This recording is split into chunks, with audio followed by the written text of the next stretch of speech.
Já, góður hlustendur og áhorfendur, velkomin að Rauðaborðinu á þriðjudegi upphafi árs. Við ætlum að staldra aðeins við á þessum tímamótum, njóta þess að það eru áramót, horfa aftur á árið sem var að líða og kíkja fram þetta ár og kannski í framtíðina. Með forystukonum úr verkalýðshreyfingunni og almannasamtökum. Hérna Guðbjörg Kristmundsdóttir sem formaður Verkalýðs- og sjómannafélags Keflavíkur og nágrennis, Sonja Ýr Þorbergsdóttir, formaður BSRB og Drífa Snædal sem forseti Alþýðusambandsins og það von á Þuríði Hörpu Sigurðardóttur sem formaður Öryrkjabandalagsins sem rétt frá. Hérna, við skulum bara hafa þetta svona eins og áramótaþættir og byrja á klassískri spurningu. Guðbjörg, ég má spyrja þig. Hvað svona, þú horfir aftur til ársins 2020 sem var að líða. Hvað svona ár var þetta eiginlega? Já, hvers konar ár var þetta? Þetta var meira árið. Þá náttúrulega kannski helst náttúrulega allar COVID og allar afleiðingar þess sem hafa náttúrulega verið gríðarlegar á Suðurnesjum, mikið atvinnuleysi og mikið hafarí á vinnumarkaðnum. Þannig að það kannski má segja að það sé svona það sem að stendur upp úr svona vinnulega séð. Já, má ég spyrja því hvernig ykkur gekk að glíma við það? Það náttúrulega rosalegt atvinnuleysi þarna. Hvað eru margir af þínu félagsmönnum sem eru atvinnulausir? Það helmingurinn af þeim. Þeir eru núna samkvæmt síðustu tölum, sko bæði félagsmönnum búið að fækka talsvert. Þeir eru komnir niður í 3.900 og mér telst sem að helmingurinn af þeim séu á atvinnuleysisskrá. En reyndar eru sko einhverjir í hlutastörfum og einhverjir á hlutabótaleið. Svo ég spyrja aftur, af hverju fækkar félögum?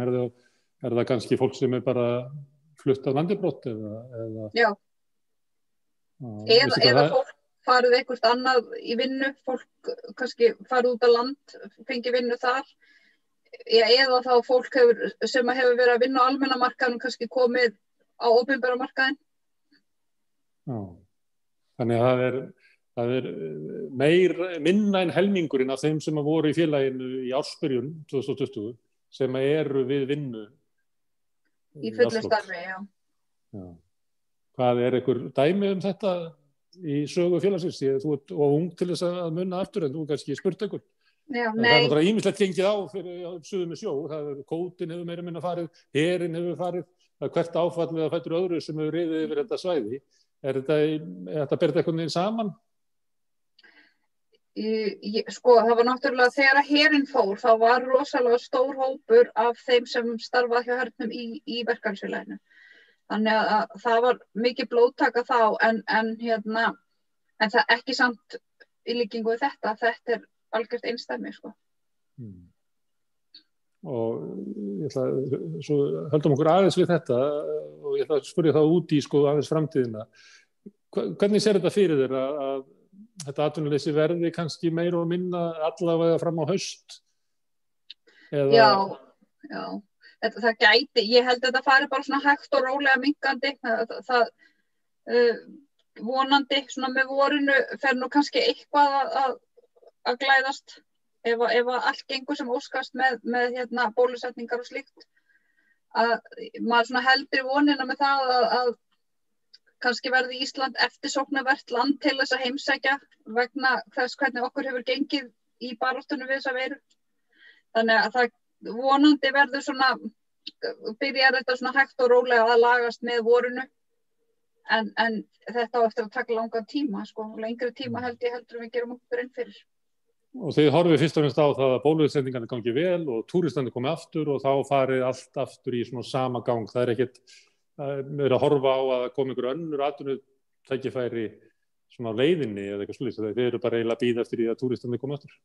Jú, það náttúrulega verið að skoða ýmislegt og bara eins og var í fréttum í gær og var að tala með stækkun skipasmíðastöðvar og þar horft á mörg störf og og ég held sko, maður heyrt að því að fólk er að skoða alls konar svona einhverja frumkvöðla og einhverja nýsköpun og svoleiðis.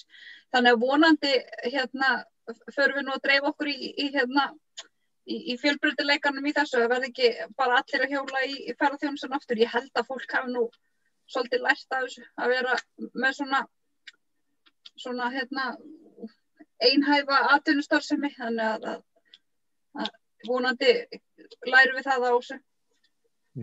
Ok. Herðu, Sonja, þetta er ekki svona ástand hjá BSRB eða þessi helmingurinn af félagsmönnunum atvinnulaus. En hvað þegar þú horfir aftur á bak til 2020, þú sagt okkur hversu ár þetta var? Ég var með 3 atriði á lista sem að mér fannst svona standa upp úr og það voru verkföll og veiran auðvitað og svo var það líka vinnuvikan.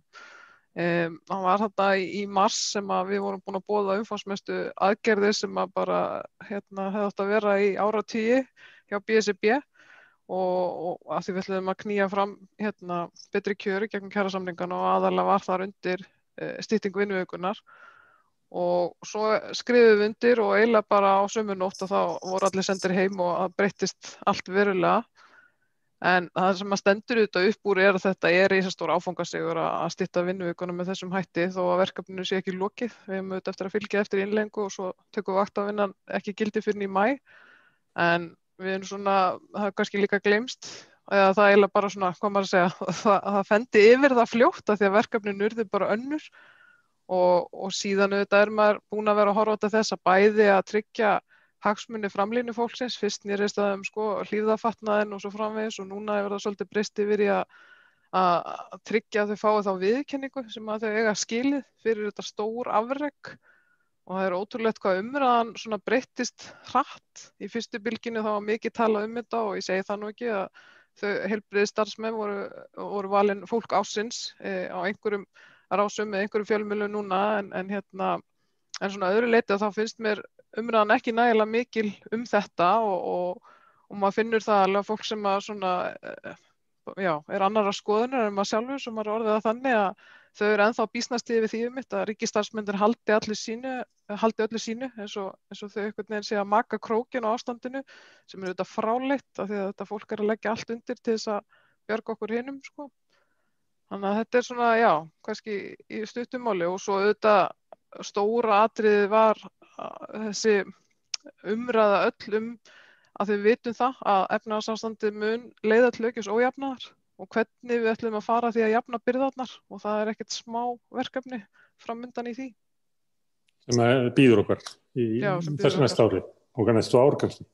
En að þú nefnir styttingu vinnuvikunar og það hefur verið það sem að ég held að sé rétt með farið á mér að BSRB við þar fórustu það. Ég hef verið að lesa svona fréttir þetta bara áramótin, þá var þetta að sem búið stytta vinnuvikuna úr 40 tímum niður í 36. Er það þannig? Var vinnuvikan 40 og fór niður í 36? Það er kannski fyrst að segja að þetta tókst líka fyrir tilstilli samstöðu launafólks alls. Þetta á við kjarasamninga Aldafélag ASÍ og BHM og líka félags leikskólakennara og félags íslenskra hjúkrunarfræðinga og það var það sem að náði þessu líka í gegn undir lokin fyrir utan þessi hótun sem að vofði yfir að við ætlum að fara í verkföll. En það er þannig að við sömdum það í dagvinni að þar verið að horfa á svo kallað win-win módel að þú getir endurskipulagt þig og þannig fengið þessi lífsgæði sem stytting vinnuvikunar og það sé heimilt að stytta það úr 40 stundum í 36. En það byggir það á þessu umbóta samtali og það er alveg svona misjant, við erum ekki komið með alla niðurstöðurnar í hús, þetta er þetta ótrúlegu fjöldi af vinnustöðum en við sjáum að það er svolítið misjant svona hversu langt fólk er komið í þessu ferli, sumir bara tileinkuðu sér þetta vel og kláruðu þetta vel og eru búin undirbúa sig og eru búin að stytta vinnuvikuna en aðrir eiga á okkar mati eftir að fara lengra og það er þess vegna svona stórt verkefni að fylgja því eftir og það fór eiginlega stór hluti af síðast ári og núna framundan eins og hjá okkur hjá samtöku launafólks verður líka fólkin í þessu að fylgja eftir þessu stóra verkefni. Já. En risastóra áfangin er kannski vaktavinna. Það er hrein stytting úr 40 stundum í 36 og eftir hversu þungar vaktir að þú ert að ganga að þá er þetta að stytta niður í 32 stundir sem þýðir að við erum búin að ná þessu stóra markmiðum að það sé viðurkenning á að 80% starfi á vaktavinnu jafngildi 100% launum. Já, sem eru bara röki fyrir því að vaktavinna er slítandi. Ég man eftir einhvern tíma fyrir mörgum árum þá las ég einhverja svona rannsókn á heilsufari vaktavinnu fólks og þá kom að í ljós að þú bara styttir lífslíkuðinnar með að vinna vaktavinnu. Þannig að hún er mjög slítandi. En tók það gildi núna áramótin eða kemur það seinna með vaktavinnu? Það kemur 1. maí. Það er raunverulega bara því að þetta er svo umfangsmikil breyting og við vitum að það er mannskap á móti. Fyrsta lagi þarf að fólk tilkynna sér þekkinguna. Við erum raunverulega bara búið til nýtt kerfi þannig að það þarf að bara slökkva á hinnu og allir átti sig á því hvað er að fara að gerast í þessu nýja. Og einmitt út frá þessu atriði að ég held að það er svo skrítið að hafa ekki verið horft til þess út frá bara lýðheilsusjónarmið. Eins og þú segir, þetta styttir lífslíkurnar og síðan er það líka veikindafjarveran. Þetta er líka ógn og öryggi. Ekki bara starfsfólksins sjálfs sem er að sinna vinnunni og á þá hættu að verði slys eða eitthvað álíka, heldur líka þeirra sem að þau eru að sinna. Þannig að það er svo ótrúlega margt í þessu sem að við vitum í dag sem að hefði átt að vera löngu búið að einhvern veginn að grípa inn í. Drífa, 2020, það er almanna rómur að það verði ártal sem hafi svona merkingu, eins og 2007 og 1929 og svona í sögunni. Hvaða merkingu hefur þetta ár, 2020? Já, það er náttúrulega gríðarlega merkingu að því allur heimur var að fást við það sama vandamálið. Þannig að þetta er náttúrulega saman eða allan heiminn undir einum hatti og því miður tókst nú ekki jafn vel eins og hefði átt að gerast með heilsuvarnir á heimsvísu. Þannig að það var nú kannski vonbrigði ársins að hvert land fór í sinn gír að vernda sig en ekki svona kollektíft eins og á að gera og er svona tilgangurinn með þessum alþjóðastofnunum sem verið með, alþjóðaheilbrigðisstofnuninni þá sérstaklega. Ég stendur upp úr árinu þegar maður fer einhvern veginn að skoða svona áramótin, þá var þetta einhvern veginn ár biðarinnar. Það er að segja ekki okkar sem er að vinna í þessu heldur það var einhvern veginn alltaf að vera að bíða eftir hvað kemur næst, hvað gerist næst, hvernig náum við viðspyrnu og ég man þetta hefur rauninni svona geðslægi fari eftir þessum gröfum sem við höfum séð fjölgun smita af því að í mars þá vorum við í rauninni í þeirri stöðu að þreyja þorrann í 2 mánuði og svo myndi bara allt fara í rífandi gang og síðan tegðist úr því. Þannig að bæði náttúrulega atvinnurekendur og ekki síst launafólk hafa verið bara í biðstöðu. Hvenær komumstu aftur í vinnuna okkar, hvenær fer aftur hlutirnir í gang. Það sem hefur verið okkar verkefni kannski svolítið, fyrir auðvitað að tryggja heilsuvarnir og afkomu og allt það, er líka að segja ef við ekki að gera eitthvað nýtt, ef við ekki byggja upp einhvern veginn öðruvísi, hverju voru vankantaður okkar kerfi, hvernig getum við byggt upp betur þegar allt fyrir gáka. Mér finnst einhvern veginn fólk vera að koma í gíri núna bara já, ok, nú fer allt á blúsandi siglingu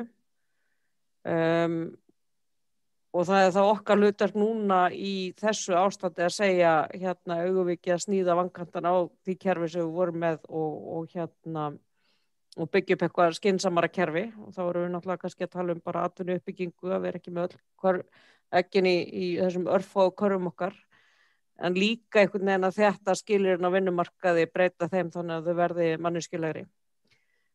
Ég vil líka taka undir með Sonju að þetta með styttingu vinnuvikunar er risastórt mál af því að í mínum huga erum við komin í eitthvað svona vegferð sem verður ekkert svo glatt stöðuð á næstu árum.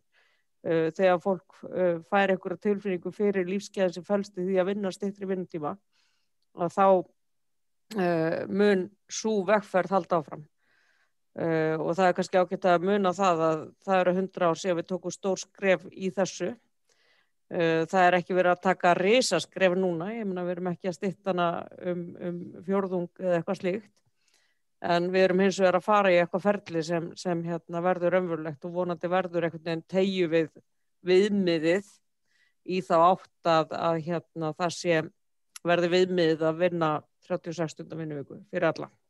Sem ég tel að vera eitt af stóru lífsgæðamálunum, ekki bara fyrir fjölskyldulíf og heilsu, heldur ekki síst fyrir bara lýðræðið í þessu flókna heimi sem við búum í, að fólk hafi meiri tíma til að spá og spekulera og leggja sitt af mörkum í umræðinni og lýðræðislegri virkni og allt það. Þannig að ekki að má aldrei vanmeta þessi skref sem við verðum að stíga núna í styttingu vinnuvikunnar.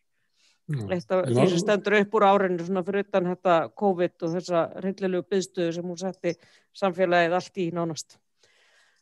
Svo náttúrulega langar mig að segja að það sem ætti náttúrulega að koma út úr þessu virðing okkar fyrir störfum fólks í framlínunni, störfum fólks sem vinnur við umönnun, fólki sem settir sig í hættu, störfum fólks sem vinnur í verslunum og svo framvegis.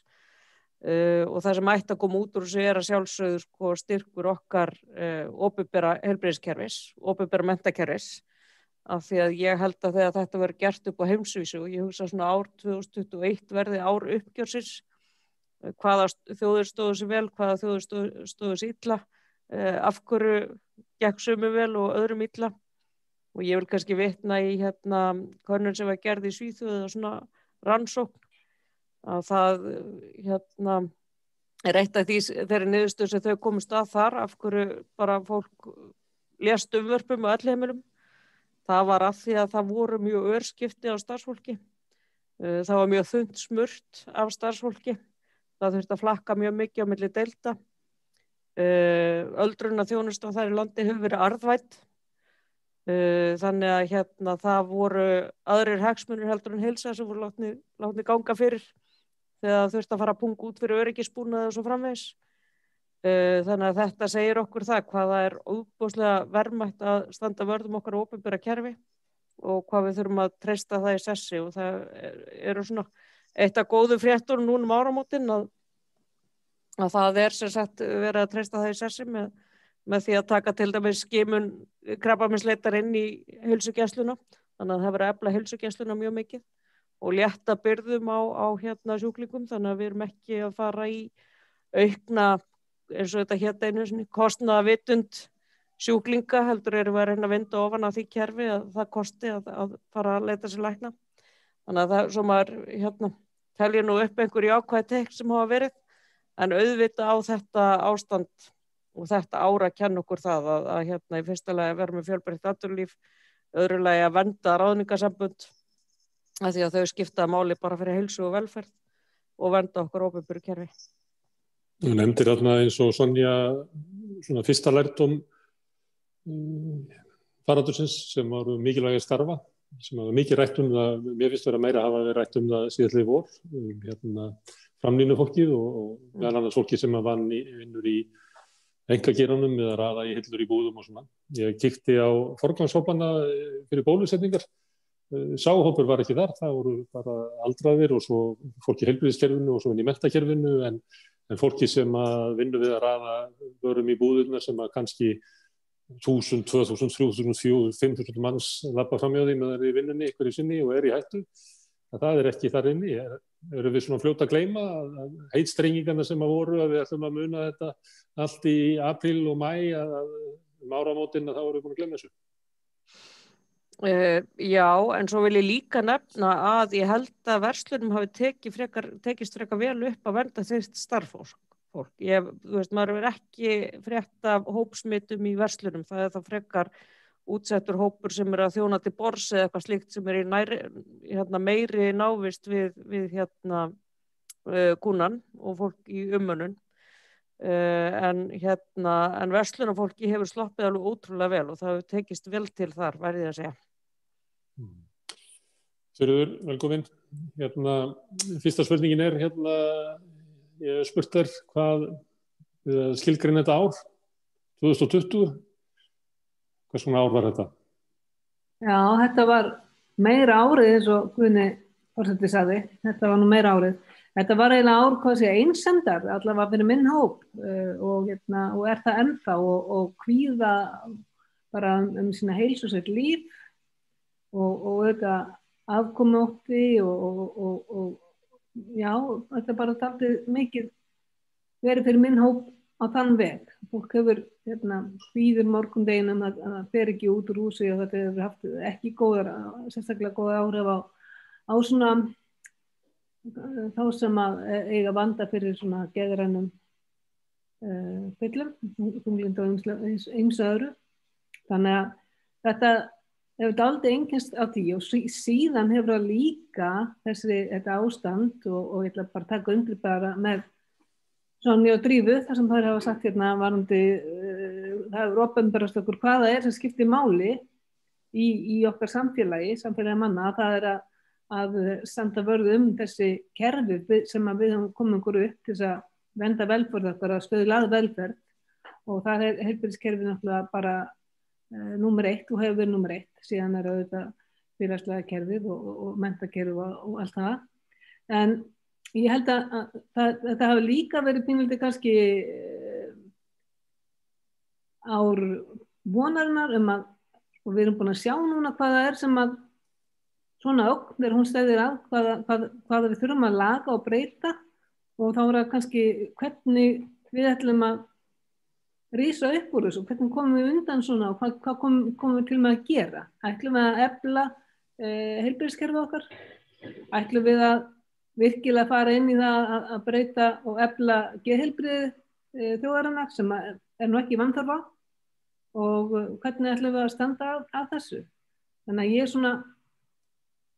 þetta svona það sem ég svona horfi á, auðvitað eru störfin mikilvæg og við höfum talað það líka inn í okkar ranni hjá Öryrkjabandalaginu. Við höfum verið að kalla eftir hlutastörfum og viðeigandi aðlögun og ýmsu sem að þarf að vera til staðar þannig að fólk sem hefur skerta starfsgetu geti komið að borðinu og tekið þátt í vinnumarkaði. Ég held að það sé alveg útilokað mál að það sé eitthvað sem við sjáum í nánustu framtíð á meðan að við erum að rísa upp úr þessu og þannig að ég hef svona áhyggjur af því hvernig þeim málum muni reiða að en vona að það verður samt svona eitthvað sem að menn hugsa stjórnvöld hugsa þannig að en stóru tíðindum voru þetta bara hvað okkur tókst vel að samt eiga við þessa veru í raun og veru og tókst að vernda framan á og lengi vel og svona viðkvæma hópa, aldraða og fatlað fólk en það svo sem ekkert, við erum ekkert búin með þetta, það ekki komin bólusetning á alla. Nei, það hefur verið ástandi í Bretlandi og góða áminning það, þeir byrjuðu að bólusetta 3. desember og nú eru búið að loka ekki bara landinu, þetta er bara búið að loka borgunum og hverfunum og heimilunum og vinnustofunum öllum. En það er ekki alltaf, við erum ekki búin að sigra þótt að sé byrjað að bólusetja. En mér langar að spyrja þig Þuríður, af því að þú ert formaður Öryrkjabandalagsins að Sonja og Drífa töluðu styttingu vinnuvikunar. Margir öryrkjar eru fórnarlömb vinnuþrælkunar og óhóflegs vinnuálags. Hvernig lítur þú á það sem markmið launþegahreyfingarinnar eða stéttarfélagana að vinna styttingu vinnuvikunar? Alveg bara ég lít mjög jákvæðum augum á það og við hjá Öryrkjabandalaginu við sjáum það og vitum alveg að sá hópur sem kemur, eins og ég margótt sagt áður, sá hópur sem kemur sterkur inn á örorku hverju ári eru konur yfir 50 og það einfaldlega þannig að þær eru bara slitnar og sál og líkama eftir bara mikið álag og oft í svona umvennandi störfum og vaktavinnu og þannig að ég held að þetta skref sem þarna náðist og við komum til með að sjá meira af að verða innleitt og menn læri á og að við komum til með að njóta þjóðin bara komum til með að njóta mikils ágóða af þessu. Þetta verði gott skrifið í átt að svona ákvæm, forvörnum eða þannig að fólk haldi heilsunum frekar og betur. Það verður kannski minna álag og vonandi verður það þannig. Og vonandi verður þannig að fólk þurfi ekki að vera í 2 vinnum, að bara ekki vinna 2 vinnum eða eitthvað slíkt til þess að hafa í sig og á. Herðu, talandi styttingu vinnuvikunar, því að ef við reynum að setja það í svona sögulegt samhengi, ég var að segja árið 2020 í samanburði við 2007 eða 1929 eða eitthvað svona, hvað það stórt, ég verið að spyrja hérna hvað væri atvinnuleysi núna á Suðurnesjum í samanburði við að herinn fór. Hvað þessi stytting vinnuvikunnar stórt skref? Þetta í líkingu við það þegar laugardagurinn datt út? Það líklega, ég held að ég fór nú að vinna bara sem barn með skólan, ég held ég hafi unnið þann tíma að maður vann fyrir hádegi á laugardögum, en ég er náttúrulega mjög gamall maður og líklega stór hluti af þessu sem að hlusta á þennan þátt núna sem að bara muna ekki neina sérstaka áfanga í styttingu vinnuvikunar. Við þekkjum það í sögubókum að 40 stundar vinnudagur að berjast fyrir því. Þegar hann kom hingað þá var laugardagurinn með og svo helmingaðist laugardagurinn og það var búinn dagvinnan klukkan 12 á hádegi á laugardögum og svo hvarf hann og það ekki bara 1972, 3 eða eitthvað svoleiðis. Sonja, hvað þetta stór áfangi? Þetta tilefni til þess að skjóta upp rakettu? Eða þetta bara svona, er þetta stórt?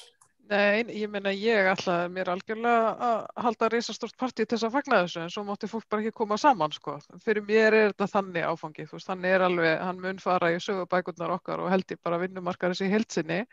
1. maí, aðal krafan þegar hann haldinn í fyrsta skipti og nú man ég náttúrulega ekki ártalið fyrir mitt litla líf og ég sé hvort einhver annar skjóti það hérna, að það var krafan 8 stunda vinnudag og þá var mantran sko 8 stunda vinnudagur og 8 tíma hvað maður að segja, svona bara maður fengi að gera eitthvað fyrir sjálfan sig og 8 tíma hvíld og ég meina við erum að tala á þeim tíma þá Ísland bara mjög fátækt land og veist að fólk svona nýbyrja að vinna hjá öðrum og í mjög svona einsleitum störfum þannig að þegar þessi krafa líka sett fram bara svona heimsvísu að þá fólk í verksmiðjustörfum sem bara slíta því út og stéttarfélögin reyna að tryggja því einhverja lágmarkshvíld bara einmitt. Þannig að svolítið eins og þurfir að koma inn á að fólk bara geti lifað af sko, að heilsan sé góð. Og síðan við miklu seinni heldur en hinn Norðurlöndin. Það var lögin 40 stunda vinnuviku voru sett 1972.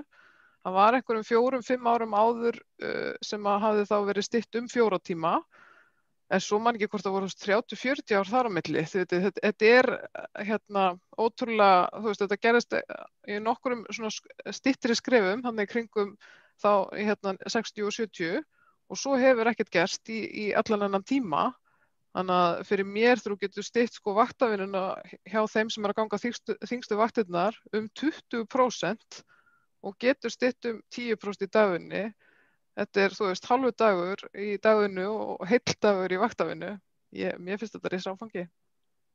Þú talar þegar 1. maí var haldinn í fyrsta skipti eða krafan var lögð fram fyrst 8 stunda vinnudag. Þá var rökin meðal annars sem að Drífa kom með að fólk hefði sko raunverulega tækifæri til þess að taka þátt í samfélaginu. Að maður fengi þarna 8 tímana fram að því að menn fóru að sofa, eða það væri 8 tímar í svefn og 8 tímar í vinnu og svo fengi menn 8 tíma í félagslíf og þá var vísaði verkafólki meðal annars til þess að geta tekið þátt bara í að móta samfélagi Drífa. Þannig að þetta líka áfangi í þá leið að verkafólk hafi raunverulega þrek til þess að taka þátt í mótun samfélagsins. Já, og það þannig og það kannski ekki alveg rétt að segja sko að það hef ekki orðið neina framfæri í styttingu vinnutíman sko í 100 ára því að inn í það kemur náttúrulega sumarleyfi líka sem hefur náttúrulega lengst hressilega. Við vorum í 50 ár, svona 1970 þar hafi verið síðast stóri áfangin. Sumarleyfin fyrir þann tíma, þau hafa verið að lengjast eitthvað. Þau hafa verið að lengjast vissulega sko og það náttúrulega alltaf mjög skemmtileg saga að segja frá því þegar þegar var ákveðið að veita verkafólki á Norðurlöndunum 2 vikna sumarfrí að þá fór allt í baklás og fólk hélt að þetta myndi nú enda allt saman með ósköpum og verkamennirnir sem voru þá fleiri á vinnumarkaði heldur og konur að þeir myndi bara lenda í drykkjuskap og þetta myndi leiða til ofbeldis og upplaust fjölskyldna og ég veit ekki hvað þegar verkamennirnir fengi nú 2 vikna sumarfrí. Þannig að viðbrögð verkalýðshreyfingarinnar þá var sko að leigja hjól, leigja tjöld, byggja sumarbústaði til þess að fólk myndi nú gera eitthvað uppbyggilegra heldur að drekka sér til óbóta í sumarfríinu. Þannig að það var svona í rauninni lagður hornsteinninn af þeim lífsgæðum sem verkalýðshreyfingin hefur svo byggt upp svarandi orlofshús sem stundum talað í niðrandi tón sem sumarbústaðarlega verkalýðshreyfingarinnar en náttúrulega bara lífsgæða spursmál líka að ná hvíld og ná að jafna sig. Þannig að það kannski ekki alveg sanngjarnt að segja að það hafi ekkert gerst í 100 ár í þessu, af því að það náttúrulega gríðarlega mikilvægt bæði að semja sko rauðudagana og eins sumarleyfi, lengt sumarleyfi. Er fólk að tala niður sumarbústaða leigu verkefnisfélagana ennþá? Þykir ekki smart í deilihagkerfinu að fólk eigi saman sumarbústaði? Jú, ég hugsa að þetta hafi nú lotið einhver endurreist sko, en þetta var nú stundu að tala þetta sem viðrætti þátt að verkefnisfélagi væri ekkert annað en sumarbústaðafélög sko. Ég vona að sú orðræða hafi nú breyst eitthvað. Jæja, þá snúum okkur að 2021. Hvaða, Guðbjörg, hvernig verður árið þar? Ég svindlaði aðeins, ég spurði svolítið út í þetta. En hvernig horfur á næstu vikur og mánuðir? Er þetta þannig að bólusetningin muni ganga ágætlega, fljótlega verði kannski þeir sem eru elstir og þeir sem eru með undirliggjandi sjúkdóma verða bólusettir og svona óttinn og váinn af sjúkdómnum minnka og þar með muni sko kannski slakna á innanlandshöftum, samskipti og öðru slíku og kannski svona bara og upp úr páskum að þá séum við næstu komið með normal líf. Verða þannig sem að gerast? Og það er rosalega erfitt að spá fyrir hvernig það verður og maður getur kannski frekar sagt hvernig maður vill að þetta verði vegna þess að þessi veira og allt þetta í kringum hana er náttúrulega mjög óútreiknanlegt. Eins og vorum að tala áðan að Bretar tiltölulega langt síðan okkar mæli, hvað að segja, þeir byrjuðu að bólusetja og svo er allt í bakljósi á þeim og þannig að við vitum ekki, það þarf svo lítið til að allt fari í gang aftur. En auðvitað væri það óskastaða að við myndum ná að halda nokkuð góðum sönsum og halda út þangað til að yrði búið að bólusetja sem flesta, þannig að þetta fari nú ekki alltaf stað aftur. Og eins og segir að þetta svona með vorinu að fari nú ástandi að lagast, það væri rosalega gott. Maður svona aðeins farin að hafa ágjör að úthaldinu hjá þjóðinni að fólk er svona farið að svindla pínlítið og maður finnur þetta líka bara svolítið hjá sjálfu sér sko að maður er farin að gleyma grímu og svona þarf að hlaupa út í bíl aftur og sækja En úthaldið á þeim sem eru á atvinnulausir, hvað? Fjárhagslegt úthald. Fjárhagslegt úthald og líka ég var með hagfræðinga hérna í gær og þeir voru að þylja upp sko þetta að gera og þetta að gera og þetta að gera og eitt af því sem þeir nefndu að það sem að menn var að ræða bara aðalhagfræðingur OECD og fleiri sem var að ræða að það þyrfti að gera strax að grípa til þess að mæta sko geðrænu vanda þeirra sem væru án atvinnu því að það verður svo dýrt að fresta því, það verður svo mikilvægt að grípa alltaf inn í það strax Þannig ég er ekki bara að tala fjárhagslegt úthald, ég veit, þú veist, fólk sem eru atvinnulaust, það klárar upp alla auka sjóði sína og því að það er ekki hægt að lifa af atvinnuleysisbótunum og smátt er fólk alltaf í verri stöðu, þannig ég veit að það er þannig og fjárhagslegar áhyggjur er náttúrulega það sem að nagar sálina mikið, það fyrir mest stundum, það er bara óöryggi, almennt óöryggi grefur undan fólki. Hvað er úthald fólks? Já, það er bara líka svo rosalega vont að missa fólk í langtíma atvinnuleysi því að það er alltaf erfiðara því lengur sem þú ert atvinnulaus er erfiðara fyrir það að komast út á vinnumarkaðan aftur og líkurnar á því að það verði heillavænt sá viðsnúningur að fara aftur út á vinnumarkaðan. Það er svolítið hætt við því að því lengur sem þetta dregst að þá verðum við með stærri og stærri hóp sem að kannski á erfitt með það og það er svona, já, þá kannski gott að eiga virki bakhöndina því að það er svona líklegt að einhverju þurfi meiri aðstoð heldur en aðrir en jú, vissulega eru mjög margar hliðar á þessu. Já.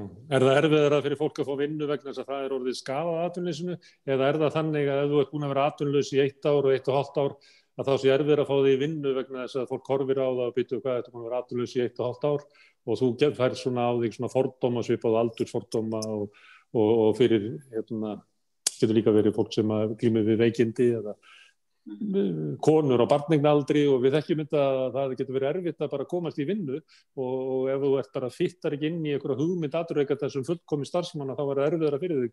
Mögulega er bara langtíma atvinnuleysi eitt af þessum hlutum líka eða ekki? Jú, og líka bara Já, og atvinnurekendur kannski hræddir við að einstaklingurinn sé ekki starfshæfur eftir að vera búin að vera lengi atvinnulaus, en maður nú að vona samt að atvinnurekendur hugsi þetta nú frekar þannig, þetta ekki einstaklingnum að kenna, þetta þessu ástandi að kenna og séu kannski viljugri þá frekar til að taka inn einstaklinga þó þeir séu búin að vera lengi atvinnulausir, því að það ekki þeirra val að vera það, sko, þetta ástand. Nei, þetta getur verið miskunnust. Ég nefndi svona dæmi svona fordóma eins og aldur og fleira, það ekki heldur sök fólks að vera eldra. Nei, það alveg rétt. Það alveg rétt. Herðu, Sonja, ég nefndi hagfræðingar sem sáttu hérna í gær og þeir voru að þylja svona upp að nú tíminn til þess að gera þetta, nú tíminn til þess að ákveða hvers konar samfélag við ætlum að hafa í framhaldinu.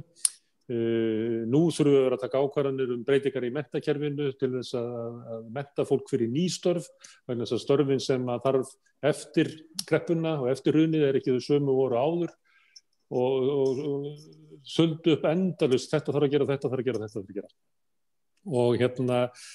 Og á bakvið þennan ákafan í þeim, við að segja þetta, var að við hrunið 2008 mistökin sem að sköðuðu mest, það voru ákvarðanir stjórnvalda sem voru gerði í kjölfarið. Og það var ekki bara að tala heima heldur alls staðar erlendis. Sko mistökin sem að verða til þess að áfall getur orðið langvarandi og haft vondar afleiðingar fyrir tiltekinn hóp eða samfélagi allt í heild, ákvarðanir stjórnvalda sem teknar í kjölfarið. Þegar þú horfir til 2021, finnst þér eins og við séum í þessum ham, að við séum að setjast niður og ákveða hversuna samfélagi ætlum við að byggja upp eftir COVID? Hvernig ætlum við að taka, til dæmis við vorum nefna þarna stóran hóp atvinnulausa, sérstaklega á Suðurnesjum, erum við að horfa á það hvernig við ætlum að grípa það fólk og hjálpa því og styðja það? Erum við í þessu gír eða erum við kannski svo drífa að vera síðan sem að síðast ára enginn til stað, við erum bara að bíða eftir þessu lindi? Ég nefnilega, þetta eiginlega það sem svona, ég búin að vera að hugsa hvað mestum á undanförnu. Það að þegar mér finnst umræðan aðeins einmitt hafa kólnað þetta, hvernig ætlum við að koma út úr þessu. Þú veist, það var einhvern veginn fyrsta setning hjá öllum, alveg sama svona hverra skoðanir þau væru, eða hvaða hugmyndafræði var aðhyllast, en það átti einhvern veginn að það væri tækifæri í svona erfiðri stöðu og það væri alltaf hægt að vaxa upp og bruna og svo framvegis. Og þá veltir maður einmitt líka fyrir sér, sko, ef að mér finnst eins og bara opinber umræða sé orðið núna svolítið þannig að nú þetta bara klárast og þá getum við bara farið í sama farið aftur. Og þá finnst mér að svolítið standa upp á okkur og ég veit að Drífa hefur líka sterkar skoðanir á þessu að því við höfum svolítið rætt þetta, að við verðum að vaxa út úr þessari kreppu og við verðum líka að finna betri leiðir til að jafna byrðarnar. Og þetta auðvitað býsna stór og flókin umræða, en einhvers staðar verðum við að byrja að taka hana.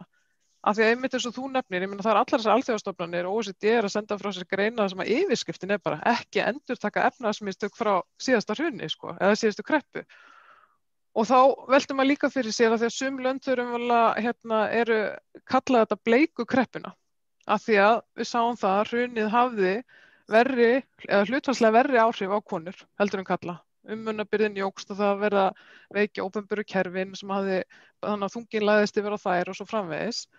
Og þá veltir maður einhvern veginn líka fyrir sér, þú veist, ef við erum með allar þessar greiningar, hvernig ætlum við að halda áfram með þessa umræðu? Og ég svolítið hrædd að fólk sé orðið mitt bara, það orðið þreytt og svona vill bara að landi fara að rísa og allt verið betra aftur og svona kannski nenni ekki alveg þessar umræðu. Ég hræðist það aðeins núna. En þess vegna held ég að það standi svolítið upp á okkur að reyna að glæða þessa umræðu lífi. Já, maður heyrði það núna áramótin að það var svona vilji í svona viðtölum og spjallþáttum að við hefðum staðið okkur rosalega vel í sambandi við faraldurinn, en líka raunverulega varðandi efnahagsmálin, eins og það var eitthvað óumræðanlegt og ég var svona að hlusta á þetta og kannaðist bara ekki við það, vegna þess að við erum með gríðarlegt atvinnuleysi og það hefur orðið gríðarlegt tekjufalli á stórum hópi af fólki og við erum með sömu meinin og við verðum að benda út allan heim að sumir taka áfallinu, láglauna fólkið, konur, innflytjendur, á meðan að hlutabréfamarkaðir og eignamarkaðir hækka og þeir sem eiga peninginn, að þeir standa raunverulega betur eftir hrunið. Þannig að við höfum öll einkenni þessara ágalla sem allir eru að benda á að séu sko stór hættulegir, En mér heyrðist það bara svona í umræðunum árið að það væri svona rosalega vilji til þess að við hefum bara, þetta væri að vera búið og við erum að hafa í einhvern bæði fyrir faraldurinn og kreppuna og mættu bara útskrifast í venjulega ástand. Þannig að, og ég má halda aðeins áfram að því að Rauðaborðið byrjaði upp af COVID og þá kom alls konar fólk hérna, Rauðaborðið vorum að tala það. Þá voru allir að tala það að við myndum læra eitthvað af þessu. Við myndum læra verðmæti starfa og við myndum læra alls konar hluti og menn vísuði söguna hvernig kólerukreppur hefðu dregið alls konar bætt heilbrigðisþjónustu og slæmi hluti gætu leitt til góðra hluta. En svona þegar var að líða á árið að þá erfiðara fyrir mig að fá fólk til að hugsa þessum nótum vegna þess að þetta bara fleiri og fleiri sem eru bara til í að þessu sé bara búið. Þannig að kannski höfðum við tækifæri síðastliðið vor til þess að ýta undir umræðu að við þyrftum að breyta einhverju, en kannski bara það tækifæri að fara frá okkur vegna þess að stemmingin orðin önnur. Ég að hræða það mikið, Sonja? Nei, þú veist, ég sammálaður einhver leyti, en ég að segja, þú veist, og ég svolítið að blása okkur bara aftandan í brjóst og segja að við verðum að búa til þessi tækifæri, við verðum að skapa því. Það bara komið að því að við séum að leggja leiðina og stefnuna og móta umræðina. Hún hefur náttúrulega verið bara lituð af svolítið bara svona samtun og fólki sé alveg sama að einhverju leyti og þess vegna einmitt líka fagnar maður því að vonandi fær fólk svona meiri tækifæri til þess að bara sinna sínu og samfélaginu í heild sinni. Ég upplif það er svona öðruvísi milli kynslóða hversu mikil áhersla lögði að leggja eitthvað til samfélagsins og taka þátt í þessu umræðu. Og það hlýtur að vera þannig á kosningaári að maður ná allavega inn í umræðuna það að maður fari svolítið að forgangsraða upp á nýtt, hvað það sem að skipti mestu máli. Og mér finnst líka einhver leyti opinbera umræðu, þetta mjög svona einsleitur hópur fyrir utan þessa stöð sem að einhvern veginn að tala málinu og þar að leiðandi að svona, hefur áhrif á hvert umræðan fer. Og ég held að núna sé svolítið komið að því að við erum fulltrúar launafólks og við hefum líka sagt að við erum ekki bara að berjast fyrir betri þú veist, það komið betur út í launaumslaginu, heldur bara lífsgæðum heilt yfir og þess vegna finnst mér að vera okkar hlutverk núna í framhaldinu að koma þessu betur á dagskrá. Já, lífsgæði völd og áhrif almennings, meiri völd og áhrif í samfélaginu. Drífa, við erum ykkur hjólförum og heldur að setja búa ná beygju. Það er náttúrulega svona líklegast að við höldum bara áfram í sömu hjólförum. Út af því eru hjólförir svona djúp að við erum farið að áður. Það er átak að taka beygjuna. Heldur að búi í íslenskri þjóð átaki við að taka beygjuna og við tökum beygjuna í áttina að betra samfélagi heldur við höfum, en ekki bara við fáum aftur gamla samfélagið. Já, ég vil byrja á því að taka svolítið undir með ykkur að maður hefur verið svolítið hugsið yfir því að núna sé stemningi bara smetlaði gamla farið og allir voðalega fegnir að vera komin fyrir vind svona einhverju leyti heilsufarslega og nú getum við farið að einbeita okkur að því að vera bara að taka upp gamla takta að því að auðvitað í svona ástandi skapast einhver þrá eftir einhverju sem var eitthvað sem kallaðist eðlilegt ástand en það hins vegar náttúrulega kosningavetur. Það eru kosningar þessu ári og það skipti þá öllu máli að við endurómum lærdóminn frá síðasta ári inn í þessar kosningar. Og ég held að kosningabaráttan, ef ég fæ að ráða og mun leggja mitt lóð á vogarskálarnar til þess að það megi gerast, að hún muni snúast einmitt það sem við erum búin að vera staglast á í heilt ár, það er afkomu öryggi, það er jöfnuður, það er náttúrulega stór hætta vitum við í svona ástandi og það leiðir til aukins ójafnaðar og það er einhvern veginn fjölbreyttara og betra atvinnulíf.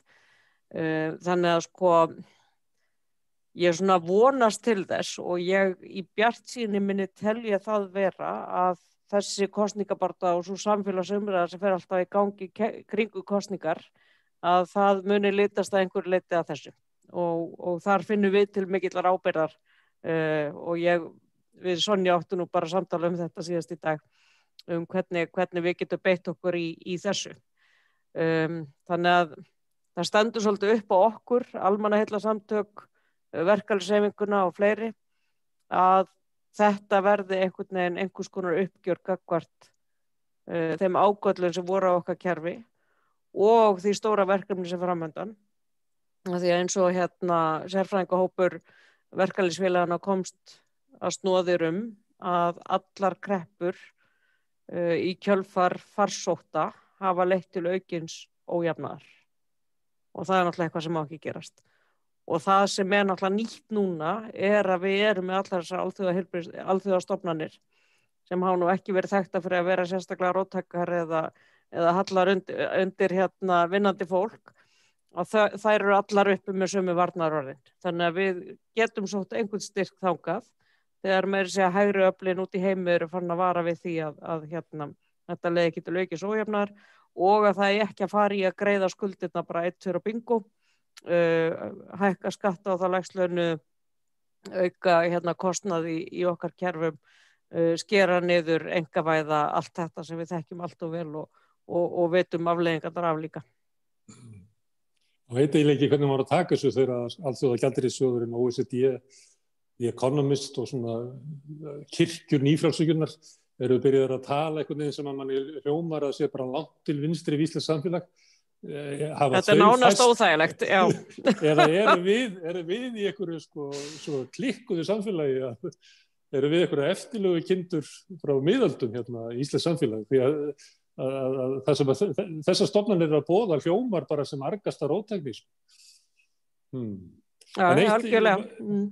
Drífa, að þjóta að tala að hafa áhrif á kosningarnar. Ég man, var ekki síðustu kosningar, 2017, eða var það 2016, þegar Kári Stefánsson reyndi svona single-handed að hafa áhrif á kosningarnar og fór með risa undirskriftasöfnun, 87.000, eða fekk 87.000 þess að skrifa undir kröfuna að 11% landsframleiðslu færi til uppbyggingar heilbrigðiskerfisins, sem ég held að COVID afhjúpi að hafi verið fullkomlega réttmætt grafa og varúðar orðin sem hann hafði voru fullt tilefni fyrir þeim, til þeirra. Og niðurstaðan var svo að ég man eftir svona þessum kosningaumræðum og eftir að það tóku allir flokkarnir þess að stefnu upp og svo eftir kosningar þá bara hvarf hún eiginlega og hefur eiginlega ekki haft nein teljandi áhrif á íslenskt samfélag. Hvað ætlið þið að gera öðruvísi til að hafa áhrif á kosningarnar heldur en Kári? Í fyrsta lagi þá held ég að undirskriftasafnanir hafa ekki það vægi sem fólk telur yfirleitt að þeir hafi, svona heilt yfir. Það hins vegar alltaf tækifæri þegar það mikil samfélagsumræða sem sprettur í kringum kosningar að hafa áhrif á samfélagsumræðan í heild og toga fólk í einhver ákveðnar áttir, toga umræðan í einhver ákveðnar áttir. Og það felst ákveðið tækifæri í því. Ekki bara hvað kemur upp á kjörkossunum heldur bara hvernig stemningin í samfélaginu og auðvitað hefur þá stemningin áhrif inn í væntanlega stjórnarsáttmála eða hvað það þannig að það skiptir miklu máli. Ég tala nú ekki ef að við náum einhvers konar sameiginlegu afli, verkalýðsfélögin, almannasamtök og fleiri til þess að setja skýrt agenda fyrir kosningarnar. Þannig að það nú eiginlega svona verkefni sem við stöndum frammi fyrir og ég sé ákveðið tækifæri í umræðinni. Ég ger það. Ég vil ekki meina það að við höfum glatað einhver tækifæri, auðvitað hefði mátt nýta tækifæri betur eins og við höfum verið að benda á að þetta vinnulöggjöfin að mennta okkar fólk og svo framvegis í þessu ástandi sem hefur verið og einhverju leyti höfum við gert það en ég lít líka svo á að tækifærið sé núna. Munið þið komið með óskalista, að því nefndi Kára áðan, hann kom með óskalista, var bara ein ósk hjá honum, munið þið komið með óskalista með 10 kröfum, sameinaðra almannasamtaka landsins að þetta viljum við fá út úr Íslandi eftir COVID? Í einhverju formi, já. Það mun sennilega ekki koma neinum óvart hvað við, ef ég fæ að ráða, hvað við setjum á toppinn. Það beita skattkjörnum til jöfnuðar, það að styrkja velferðarkerfið og tryggja afkomu fyrir alla, hvort sem þeir eru utan eða innan vinnumarkaðar. Það náttúrulega stóra málið sem býður okkar. Og svo náttúrulega önnur svona smá mál, ég meina gróðurhúsa vandinn ekkert að hlaupa frá okkur heldur, Þannig að það eru ýmis verkefni sem eru óleyst. En við í þessu velferðarkerfi höfum ekki ennþá náð að tryggja afkomu allra, sem alltaf risastórt mál. Húsnæðismarkaðurinn hérna náttúrulega eitt af kannski vonbrigðum ársins að sko, það að 2 milljónir túrista skyldu hverfa, að það leiddi ekki til lækkunar á húsaleigu eða það leiddi til hækkunar á húsnæðisverði. Og ef að segjum að túristarnir komi aftur eins og allt bendir til, þá gæti húsnæðismarkaðurinn orðið bara algjör horror eftir 1 ár og 2 ár. Já, það vandamál sem býður okkar líka og ég set það undir afkomu öryggi. Þú veist, ég set húsnæðismálin þar undir. Að því að það eitthvað sem við kennt okkur sko afkomu öryggi og öryggi yfir höfuð felst í aðgengi að öryggu og húsnæði á sæmilegum kjörum. Þannig að það býður okkar og í því sambandi að þá náttúrulega nokkur svona mál sem standa út af eftir yfirlýsingu stjórnvalda í samtöku lífskjarasamningana og það náttúrulega eitt mál sem að þetta lög húsaleigu. Það að segja þannig að leigjendur get ekki hækka sjálfkrafa leiguna, þessi leigu bremsa, það þarf að vera einhver ástæða fyrir því að leiga sig hækkuð á milli ára og það náttúrulega það sem fólk var að lenda í alveg hryllilegu, ekki bara lélegu húsnæði, heldur ótryggri leigu, vitandi ekki hvenær hún hækkuð næst. Þannig að það eins og ég segi, ég set það bara undir afkomu öryggi. Það eitt stærsti þáttur þar, það húsnæði. Þuríður, nú erum við byrjað að tala 2021 sem kosningár. Hvað vilt þú að verði kosið líklega næsta haust? Ég held að svo fáir sem að spá kosningum í vor, nú allavega þessa síðustu 2-3 daga. Hvað verður kosið? Eða vilt þú að verði kosið 2021? Já, ég held að ég myndi algjörlega kvitta undir allt sem að lítur að velferð, aukinni velferð og heilbrigðis gerð okkar myndi fá yrði endurreistaldið og síðan þetta með afkomu öryggi. Við hefum ekkert svo sem rætt þannig hóp sem náttúrulega þeir sem eru utan vinnumarkaðar af ýmsum ástæðum, ekki bara vegna þess að þeir eru atvinnulausir þeir mistu vinnuna, heldur vegna þess að þeir mist heilsu eða fæðist fatlaðir eða eitthvað annað sem hefur gerst í þeirra lífi. Þannig að við erum með náttúrulega stóran hóp sem langt í hvað ég segja, með framfærslu sem langt undir atvinnuleysisbótum í dag og fólk að reyna að draga fram lífið á því og stendur eins og við höfum rætt áður í auknu bara fleiri sem eru að búa við fátækt og sárafátækt og það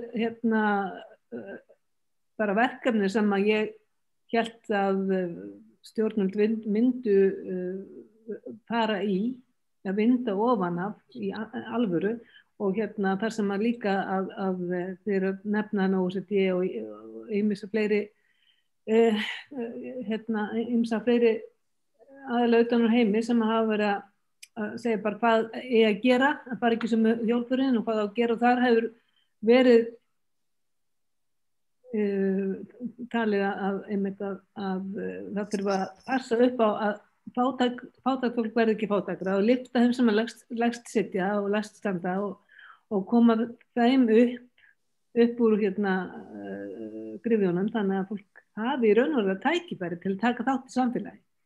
Og það kannski það sem við sjáum í dag að fólk hefur ekki tækifæri til að taka þátt í samfélagi þegar við hefur ekki efna því að fæða þig eða klæða og áttuðu ekki hefur ekki þakka yfir höfuðið eða örugga leiguhúsnæði eða annað. Þannig að ég held ég geti kvittað undir allt það sem að bæði Drífa og Sonja hafa talað og það væri það sem að þarf að vera, það að tryggja afkomu öryggi að fólk hafi þakka yfir höfuðið, það sé örugt og það geti hafi fæði klæði húsnæði. Það eiginlega það sem að málið snýst og það lifi þá mannsamlega lífi og þetta þarf að ná til þeirra sem að búa við lægstu kjörin. Þetta þarf að ná til þeirra líka og það verður einhvern veginn að tryggja það því að þetta ekki ásættanlegt ástand eins og það hefur verið og ennþá í dag Við búum við alltaf miklu fátækt á Íslandi. Það húsnæðismál stórt atriði fyrir þinn hóp öryrkja?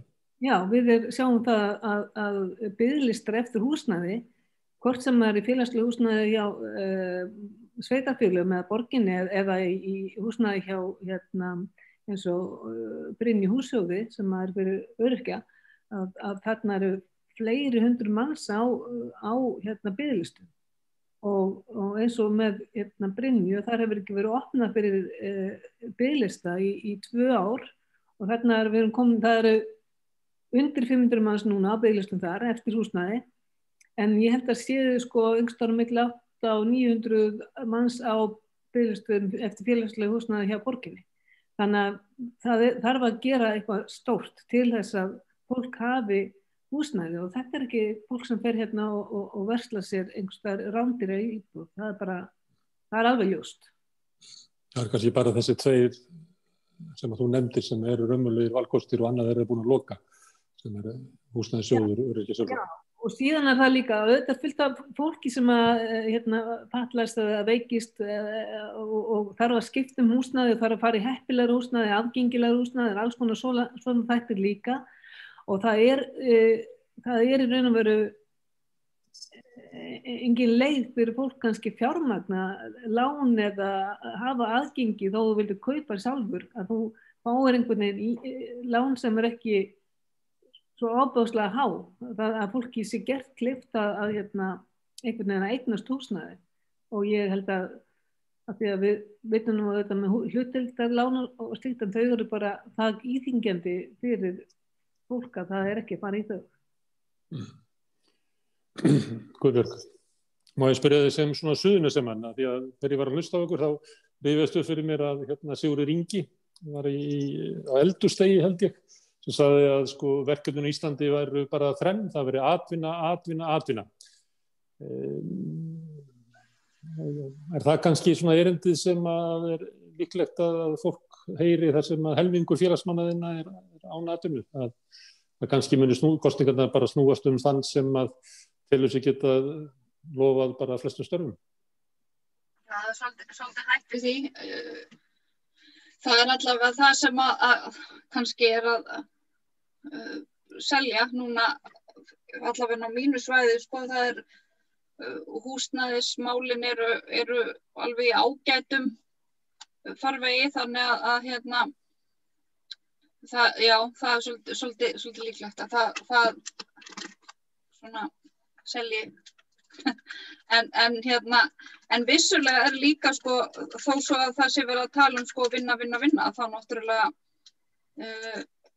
skiptir það sem búið að vera að tala hérna, skiptir það líka miklu máli að það alveg stór hópur suður frá sem ekki fær í vinnu og þarf líka að geta séð fyrir sér og sínum og það má ekki bara allt fara að snúast það. Það búið að tala mikið fjársvelti hjá ríkisstofnunum. Það þarf að taka verulegt, eða fara í verulegt átak á sjúkrahúsinu. Mikið búið að kvarta yfir því, ég meina sjúkrahús, ég flytti fyrir tæpum 20 árum síðan og það hefur engin breyting orðið á meðan að það hefur næstu fjölgað helming af íbúðum Þannig að það eitthvað sem þarf að fara í og menntastofnanir fjársveltar og svona, þannig að það margt annað sem að verður örugglega líka til umræðu í kosningunum en atvinnun verður örugglega stór hluti. Reykjanesbær líka einn af þeim sveitarfélögum sem stóðu fjárhagslega illa fyrir COVID og COVID hefur mjög mikið reynt á fjárhagslegan styrk sveitarfélagana, þannig að það gæti líka orðið mál hvernig eigi að styðja sveitarfélögin, kannski eitthvað svona skýrari skipti það hvernig sveitarfélögin geti aflað sér tekna til þess að standa undir þjónustunni sem að þau gátu valla fyrir COVID og svo þegar COVID kemur að þá eru mörgir sem að lenda í stórkostlega vanda og ég býst við að sé þannig í Reykjanesbæ. Já, án efa. En Reykjanesbær var svona rétt að byrja að vinna sig út úr þeim vanda sem að hann var í og var komin á góða siglingu, þannig að þetta slóð á verulega niður. En Reykjanesbær og fleiri sveitafélög, bara mjög mörg sveitafélög á landinu náttúrulega ráða illa við þetta og það þarf þá bitnar það náttúrulega á þeim verkefnum sem að sveitafélögin eru með og sum hver kannski tiltölulega nýkomin frá ríkinu og máttu ekki við því að verða fjársvelt og Þannig að það þarf eitthvað verulega að skoða málin þar. Sonja og Drífa, mér langar að koma með Sigurð Inga til ykkar. Að já, það má vel vera að þessar kröfur ykkar séu eitthvað upp á sig og svona. En bara við hefum ekki tími til þess að skoða það núna. Nú verkefnið atvinna. Hverju svarar þessu Sonja? Mér líka að finna að þú ert að persónu að gera þetta og svo slæm man alveg vel út af laginu. Þetta var svo eftirminnileg setning. Ég ekki að gera lítið Sigurð Inga. Það ekki oft sem að manns hlut úr setningum þingmann á eldurstegi, en ég man þetta. Atvinna. En ég meina að mér finnst þú líka ná þessu býsna vel, af því það alveg sama hvað maður kemur með, og þá kemur alltaf þetta eina málefni sem á dagskrá hverju sinni á móti, sko. En mér langar samt aðeins að fá fylgja eftir að því bæði þegar Þuríður og Guðbjörg voru að tala og þú minnist á að sérstaklega sko, stöðu sveitarfélagana. Ég verð að viðurkenna að ég hef eitt býsna löngu tíma í reyna að skilja þessa tvískiptingu á þjónustu og svona stuðningi við fólk. Og ef ég mætti velja þá segja eins og Drífa, sko það sem við verðum að fara að tala eru skattarnir, en við verðum líka að fara að tala sko tekjurnar og hvernig við erum að nýta þessa fjármuni. Og þegar maður með svona mörg sveitarfélög og tökum þessu út frá félagslega húsnæðinu, ég skil það ekki að það sé ekki búið að taka svo í notun og uppáhalds orð viðskiptafræðinganna strömlínulaga þetta og velta fyrir sig sko hvernig þú ætlar að jafna á milli sveitarfélaga þessum kostnaði sem að því fylgir og líka sko, ég meina það var eitthvað nýtt í því í lagafrumvarpinu sem að Ásmundur félags- og barnamálaráðherra var að leggja fram og þessi nýja stórsókn í málefnum barna að ég man ekki eftir því allavega í svona einhver tíma að stjórnmálamenn hafa verið að reikna út sko langtíma áhrifin af einhverjum svona breytingum af því að mér finnst meira við svona almannaheilla samtaka megin vera alltaf að benda það langtíma áhrifin, hvort það einmitt af atvinnuleysi eða út í viðkvæmri stöðu og svo framvegis. Þannig að ef það komin einhver jarðvegur fyrir þá umræðu að þá ansi margt þarna í pottinu sem ætti að fara að horfa til sko og þá svona einmitt að því við erum að tala félagslegt húsnæði þá finnst mér það vera svo ofarlega á baugi af því að ef að þú hefur ekki sko þak yfir höfuðið, hvað hefur þá og að sjálfsögðu mikilvægt að skapa öllum störf, ég meina það bara allar rannsóknir sem sýna það að þér líður betur eða þú getur tekið þátt á vinnumarkaði, þetta félagslegt og svo framvegis en þú mátt ekki bara gleyma þeim sem að hafa ekki starfsgetu eða bara heilsu til þess að sinna störfum. Það eitthvað skrítið við það að þú bara hverfir undir þeim aðstæðum.